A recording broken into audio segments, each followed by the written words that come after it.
mar, un mar inmenso, profundo, cálido, y de fondo una costa hermosísima y acogedora. Esto es lo que circundaba a los antiguos navegantes que se dirigían a la tierra prometida. Llegaban de Hélade en busca de una nueva patria, empujados por la pobreza. Nos hallamos aproximadamente en el siglo VIII a.C. y el lugar de atraque, aquellos primeros conquistadores, lo llamaron Naxos, un lugar dulce y seguro a las faldas de un inmenso volcán que con su luz de fuego debió haberlos guiado desde lejos como un inmenso faro natural.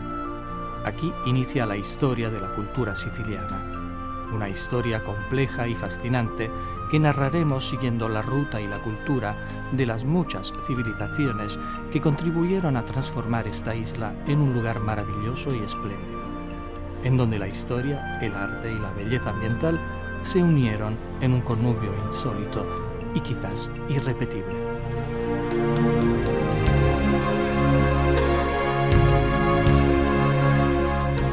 Pero volvamos a nuestros colonos. De la antigua Naxos quedan invalorables testimonios que nos dicen mucho de cómo vivieron. Estos aprovecharon la índole apacible de la población y en poco tiempo llegaron a tener riqueza y poder gracias al comercio, explotando aquella cultura superior y la generosidad de la tierra. La ciudad fue destruida en el año 403 a.C. por uno de los muchos monarcas que encontraremos en nuestro viaje, Dionisio I, el tirano de otra colonia griega destinada a dejar su huella a través de los siglos, Siracusa.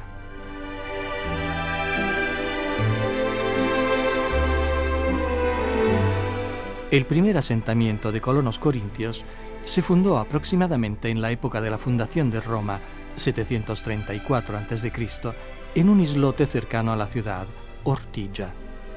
La leyenda cuenta que quien los guió ahí, prometiéndoles gloria y riqueza, fue el oráculo de Delfos. Y justamente en honor a Apolo fue que se erigió uno de los primeros templos, que en aquella época debió ser lujoso e imponente, a juzgar por la reconstrucción que se conserva en el Museo de la Ciudad. En realidad, el lugar era agradable, fácilmente defendible y dotado de un caudaloso manantial, la actual Fonte Aretusa. En esta reconstrucción, que también se halla en el Museo Arqueológico de la ciudad, podemos admirar el lugar sagrado más importante de la isla, el Templo de Atenas, mandado a construir por Hierón aproximadamente en el siglo V. Con el pasar de los siglos, el templo fue transformado en iglesia cristiana. Hoy sus restos aún son visibles y han sido literalmente incluidos en la estructura del Duomo. Al aumentar su prosperidad, la ciudad se apoderó de la tierra firme. Se trató de una notable expansión, si consideramos que en el siglo V ya poseía uno de los más grandes y espectaculares teatros conservados hasta nuestros días, el Teatro Griego de Siracusa, que aún hoy es escenario de magníficos espectáculos. Para satisfacer la creciente necesidad habitacional, se aprovecharon unas canteras, las llamadas latomias, una de las cuales, en forma de pabellón auricular, fue utilizada incluso como cárcel.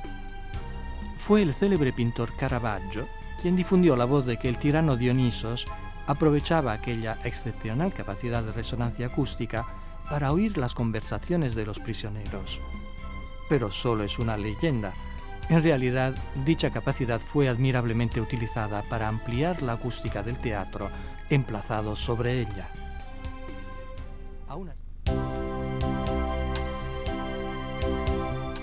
El apogeo del comercio permitió que Megara se expandiera y creara nuevas colonias. Una de estas estaba destinada a convertirse en otro lugar de excepcional importancia, Selinunte. La ciudad limitaba con los territorios bárbaros de los elimios, lo cual explica sus tempestuosos 3 siglos de vida. En efecto, para poder vivir en paz, la ciudad se tuvo que aliar con los cartagineses, sus enemigos naturales, que dominaban la parte occidental de Sicilia. Con su gran tradición histórica, la ciudad muestra un conjunto de templos y restos arqueológicos de gran importancia para el estudio y la reconstrucción de la vida y la cultura del mundo griego. Aún hoy, los arqueólogos recurren a las letras del abecedario para archivarlos y han llegado hasta la O. La enemiga natural de la ciudad era Segesta, envidiosa y muy preocupada por el auge del comercio de su rival, y fue precisamente la batalla con Segesta lo que provocó el fin de Selinunte. Su adversaria pidió ayuda precisamente a los cartagineses, quienes, con otra de las traiciones de la historia, olvidaron la antigua alianza, asediaron la maravillosa ciudad y la destruyeron por completo, perpetrando una horrible masacre. La imponente ciudad de los templos dejó de existir. Pero la venganza griega no tardó en llegar y la pérfida Segesta pagará el precio de su vil acción. La ciudad se extendía sobre las laderas del Monte Bárbaro, en una posición estratégica, como la atestigua su teatro, que con una arena de más de 60 metros domina un panorama inmenso. La ciudad era uno de los centros más importantes de los elimios, una población que llegó a Sicilia hacia fines del segundo milenio antes de Cristo. Estábamos diciendo que su alianza con los cartagineses no le fue perdonada por los griegos, mucho menos por los siracusanos, que luego de muchos asedios lograron destruirla en el año 306 a.C., al mando de Agatocles. Además del teatro, hoy podemos admirar el espléndido templo, uno de los mejores conservados de Sicilia, construido en estilo dórico aproximadamente en el siglo V. En realidad no se le considera un verdadero templo, sino un gran recinto sacro.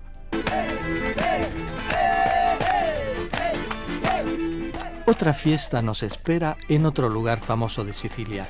Nos hallamos en Agrigento, en donde asistimos a uno de los muchos espectáculos tradicionales preparados para celebrar la Feria del Almendro en Flor, una explosión de júbilo que recuerda el amor de los habitantes de la ciudad por su tierra y el maravilloso clima que posee todo el año.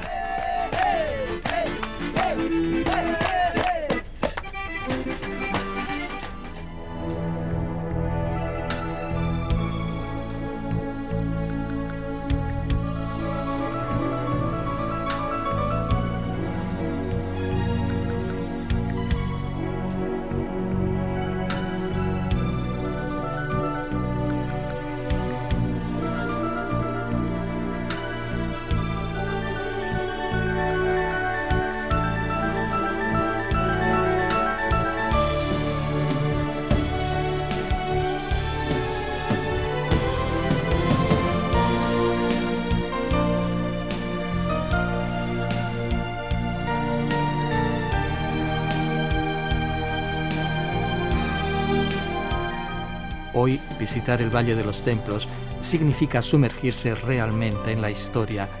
Sería suficiente solo el Templo de la Concordia para comprender su importancia histórica. Fue iniciado en el año 440 a.C. y por su solemne elegancia y simetría en las proporciones, es sin lugar a dudas una de las obras más grandiosas de la arquitectura griega. El templo, ubicado al extremo este, es el de Juno Lacinia. A él está unida una curiosa historia narrada por Plinio el Viejo. La ciudad había encargado al pintor Zeusi una obra que representara a Juno, símbolo de la belleza femenina. El pintor aceptó con la condición de que 100 jóvenes mujeres desfilaran desnudas ante él para así elegir a la modelo perfecta. Se dice que las jóvenes de la ciudad compitieron con la esperanza de meritar tan grande honor, y no se equivocaron, ya que el cuadro se volvió tan célebre que hasta el mismo pintor tuvo que imponer una tarifa en la entrada para frenar a la multitud de visitantes.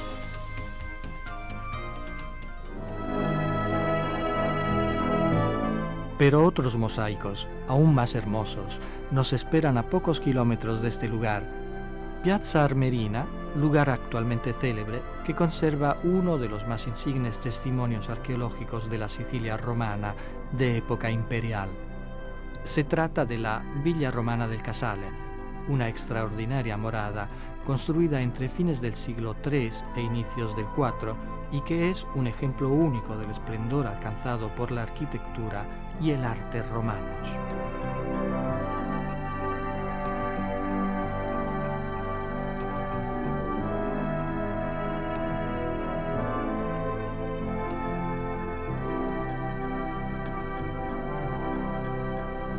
Esta grandiosa villa, mansión lujosísima, se articula en 3 grandes grupos de salas, atrios, patios y ambientes termales, en una unidad de proyecto y habilidad constructiva que de veras provocan admiración. Como decíamos, los grandes mosaicos ornamentales que adornan todos sus ambientes son de una belleza excepcional y tienen una extensión de 3.500 metros cuadrados.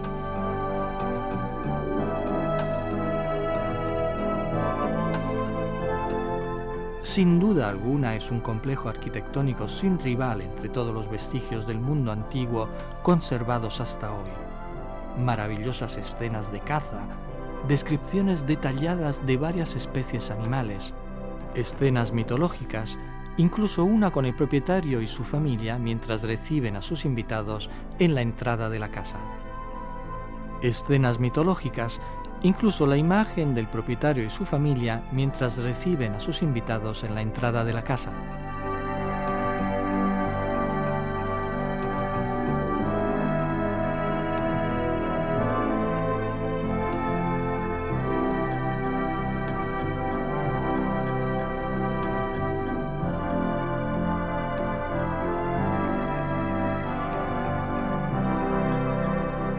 Y para concluir, la escena más hermosa y célebre: 10 jóvenes mujeres jugando alegremente, vestidas con reducidos trajes, precursoros milenarios de nuestros bikinis. Pero otro volcán, mucho más espléndido y majestuoso, se yergue poderoso al otro lado del mar. Aún hoy, tal como lo fue hace milenios para los tímidos navegantes que llegaron aquí, el Etna es un punto de referencia absoluto en la vida de la isla. Como es sabido, el volcán es el más grande de Europa y una visita a sus laderas permite descubrir un mundo fascinante y temible. En todo caso, el paseo es saludable y maravilloso. El paisaje, aparentemente lunar y desértico, estalla repentinamente en formas de vida llenas de color que parecen emerger milagrosamente de la lava negra. No en vano el territorio que lo rodea está incluido en el inmenso Parque del Etna, uno de los más vastos de Europa. Y durante el invierno hasta se puede esquiar en sus pistas muy bien equipadas, teniendo como fondo el mar y detrás el cálido aliento del volcán, sintiéndolo a pesar de todo como un amigo en el que se puede confiar. No muy lejos de ahí apreciamos otro paisaje admirable. Estamos en las cercanías de la isla Bella, desde el que se podrá ascender para hacer un paseo por una de las más hermosas ciudades de Sicilia, Taormina.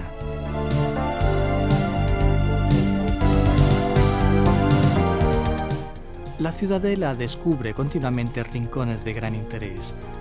El Palacio Corbaia, que en 1911 fue sede del primer Parlamento siciliano. La iglesia de Santa Catalina.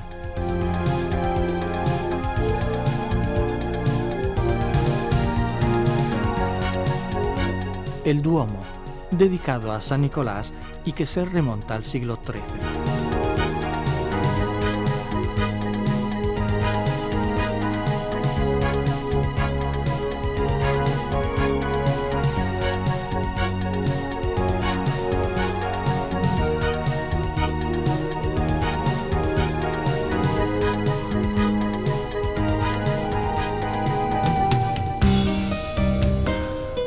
Pero es sobre todo el celebérrimo Teatro Greco, situado en mitad de la costa, sobre un panorama que quita el aliento, el que motiva la admiración de todo el que visita Sicilia.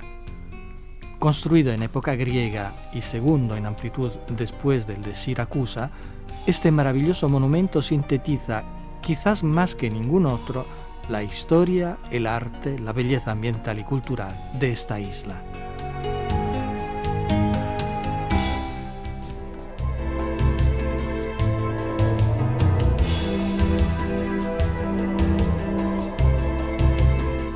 En 1693, un espantoso terremoto arrasó la que hasta entonces había sido una honesta y anónima ciudad de provincia, Noto. Pero también aquí los habitantes decidieron no darse por vencidos y reconstruyeron su ciudad siguiendo nuevos y originales criterios urbanísticos. Nació así la nueva Noto, con sus decenas de palacios, iglesias y conventos que con el pasar de los siglos la convirtieron en uno de los lugares barrocos más célebres del mundo. He aquí el Duomo, dedicado a San Nicolás de Mira, la iglesia de San Francisco, juxtapuesta a un ex convento franciscano, y al monasterio benedictino del Salvador, y luego palacios, calles, estucos y ornamentos que parecen competir para sorprender y provocar envidia.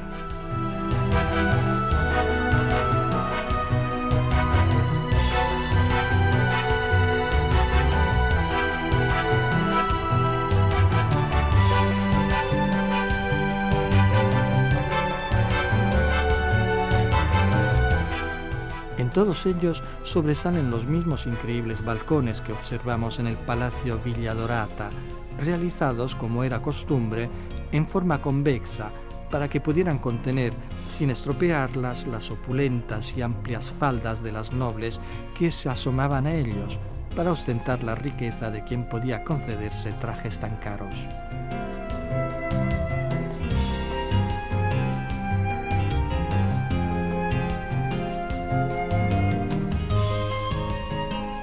La cercana ciudad de Módica nos permite admirar otro gran monumento del siglo XVIII, la iglesia de San Jorge. Fundada en el siglo XII, fue reconstruida 5 siglos después siguiendo los nuevos cánones estéticos de aquel tiempo y representa sin lugar a dudas uno de los mayores testimonios del periodo barroco italiano.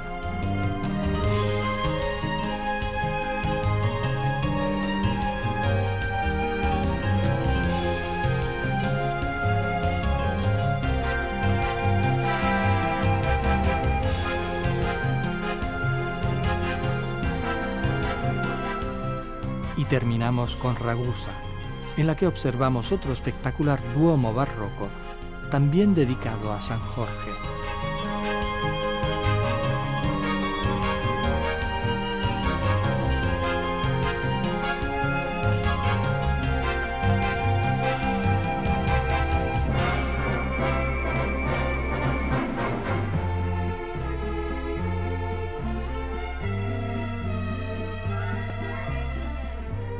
Cambiemos de época y zambullámonos en el mar. Si no hubiese tenido su catedral, Cefalù tal vez habría seguido siendo un maravilloso y desconocido rincón de Sicilia. La fama que le ha dado su celebérrimo Duomo normando, en cambio, la ha transformado en uno de los lugares más visitados y mundanos de la isla.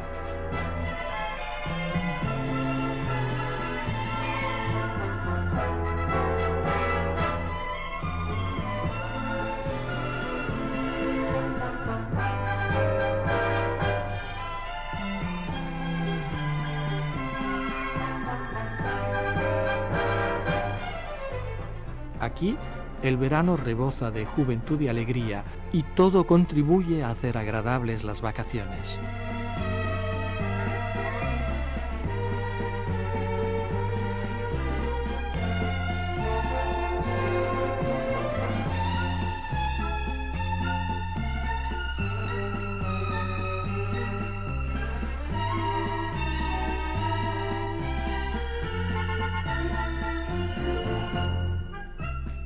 Mientras tanto, desde lo alto de su imponencia, el antiguo Duomo sigue presenciando pacientemente la historia que desde hace siglos transcurre ante él.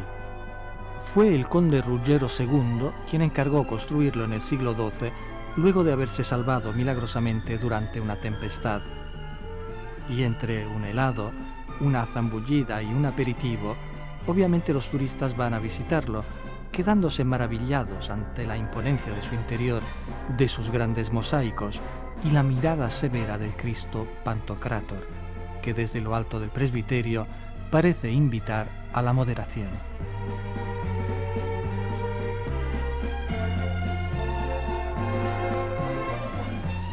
Luego cae la noche y el aire fresco invita a los turistas locales y extranjeros, que difícilmente logran resistir la tentación, a entregarse a las delicias de una de las cocinas más sabrosas del mundo, sin intención de ofender a los normandos y a la moderación.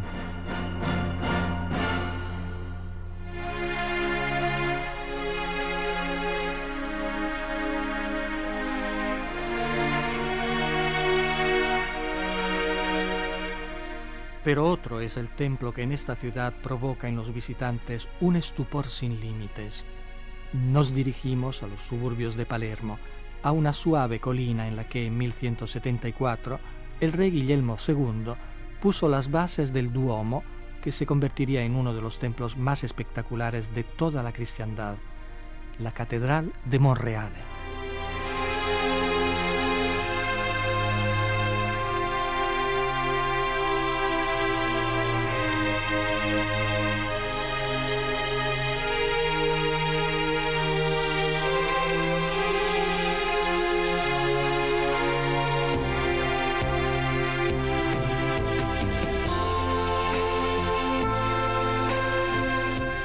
Donde la catedral literalmente estalla en belleza es su interior, decorado totalmente con el más completo ciclo de mosaicos bizantinos conservado hasta nuestros días.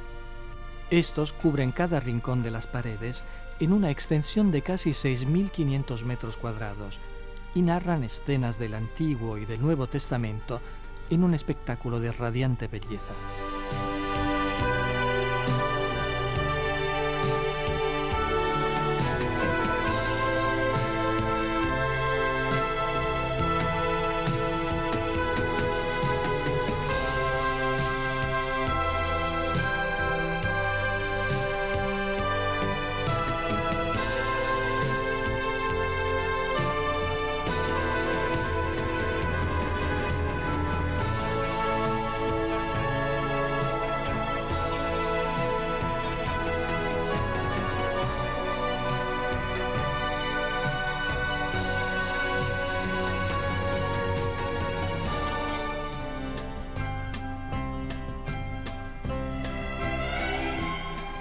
Las obras de arte del Duomo no se encuentran solo en su interior. En efecto, al lado de la basílica podemos visitar otra maravilla, el claustro del convento benedictino anexo a este. El claustro contiene nada menos que 228 columnillas pareadas, todas diferentes, con incrustaciones de oro y decoradas con mosaicos y piedras preciosas delicadamente talladas en bajorrelieve.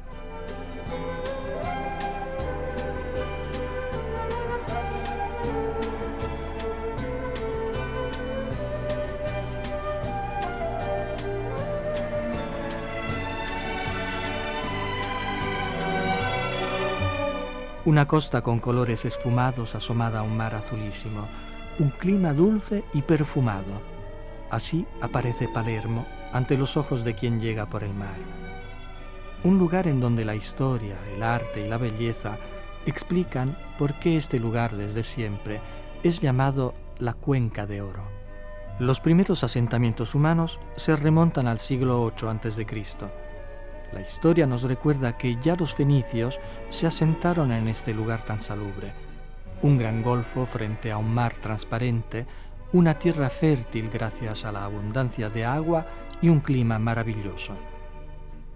Desembarcarán también los griegos, los romanos y los árabes, y luego otra vez los normandos y también los suevos, los aragoneses, los españoles, los franceses, hasta llegar a la hazaña garibaldina y a la moderna unidad italiana. Una historia larga y compleja que ha dejado huellas profundas en la imagen y la cultura de esta ciudad, visitando la cual se podrá recorrer la historia misma de nuestra civilización.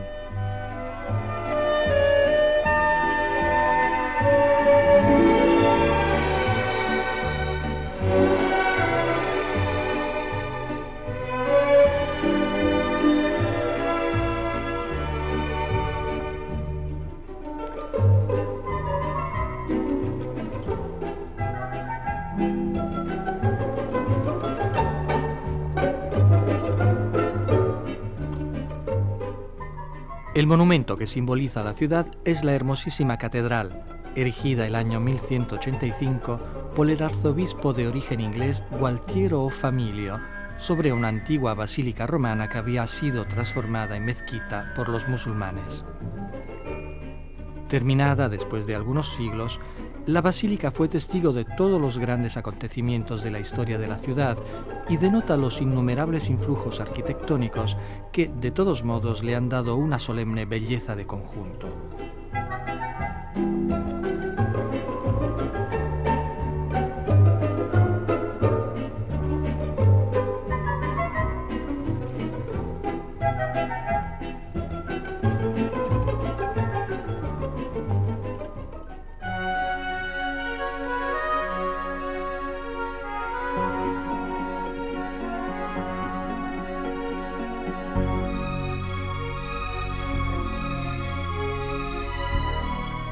Lamentablemente, de la gran dominación árabe que se desarrolló entre los años 831 y 1072, no ha quedado casi nada. En cambio, mucho ha quedado de las culturas sucesivas, comenzando por la normanda. Vencidos los enemigos árabes, Ruggero I quiso subir al trono en el mismo palacio que aquellos habían erigido como sede del poder. El antiguo palacio de los emires se convirtió así en el Palacio de los Normandos, destinado muy pronto a transformarse en el centro de la cultura y el arte europeos del siglo XIII. Particularmente espectacular es la llamada Sala Amarilla, con su techo lleno de suntuosos frescos.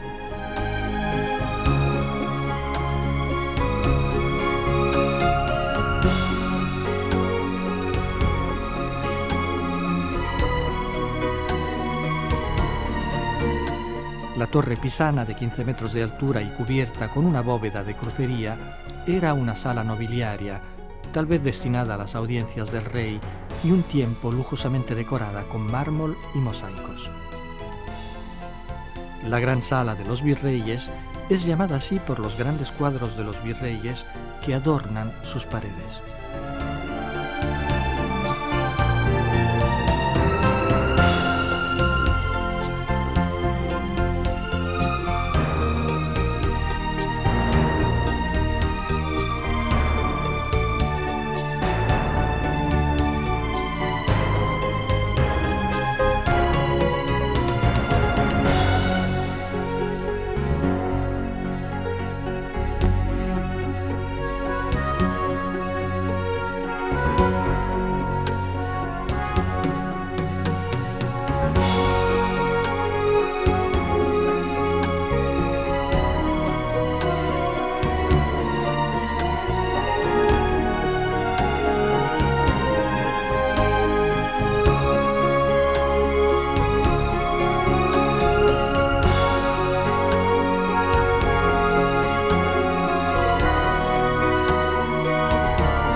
Pero el ambiente más célebre y lujoso del palacio es la magnífica Capilla Palatina, uno de los orgullos de la ciudad. Fue edificada a inicios del siglo XII, inmediatamente después de la coronación del rey Ruggero, y se convirtió en el ambiente principal del palacio. El esplendor de la capilla se debe a sus grandes mosaicos que adornan las paredes, al techo, a los ábsides, a la cúpula. Se trata de extraordinarias obras de arte ejecutadas por maestros bizantinos en el siglo XII y narran escenas del Antiguo Testamento, de los santos Pedro y Pablo, la Natividad, la llegada a Jerusalén y muchísimas otras escenas sagradas.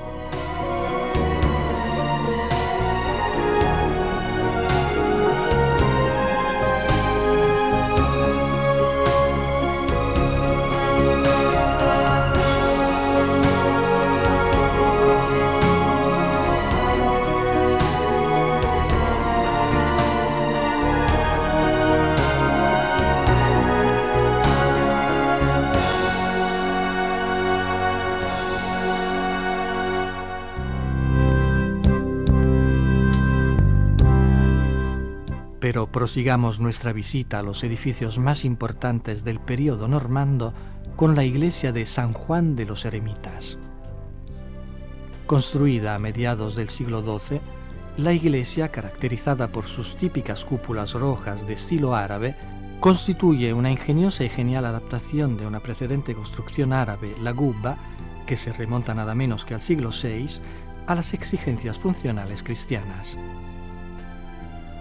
La plaza más bonita de la ciudad es la Plaza Pretoria. La maravillosa fuente que la adorna es una verdadera joya, una obra rica y suntuosa realizada por el escultor florentino Francesco Camigliani a mediados del siglo XVI. El centro de Palermo es la Plaza Villena, comúnmente llamada Los Cuatro Cantos por sus esquinas biseladas, en las que se han colocado espléndidos elementos barrocos, fuentes y estatuas que simbolizan las 4 estaciones del año, los reyes españoles y las 4 santas palermitanas protectoras de la ciudad.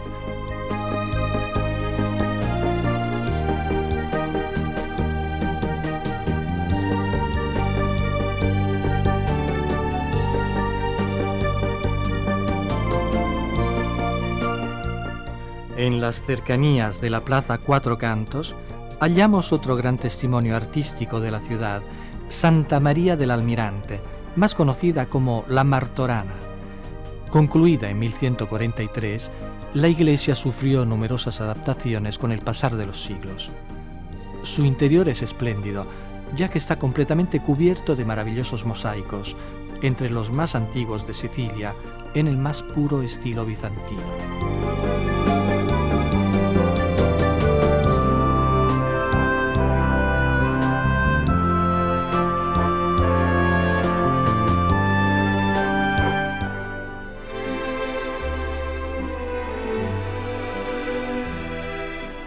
Nuestro viaje en el arte, la historia y los esplendores de Sicilia termina aquí, en el mar que ha sido la cuna, la vida y el alma de esta tierra en sus largos siglos de historia. Las últimas joyas de la isla las hallamos en los alrededores de Palermo: Mondello, Scopello, Castellammare del Golfo, San Vito Lo Capo, la Isla de las Mujeres. Todos ellos lugares célebres que recuerdan la gran vocación turística de esta isla única.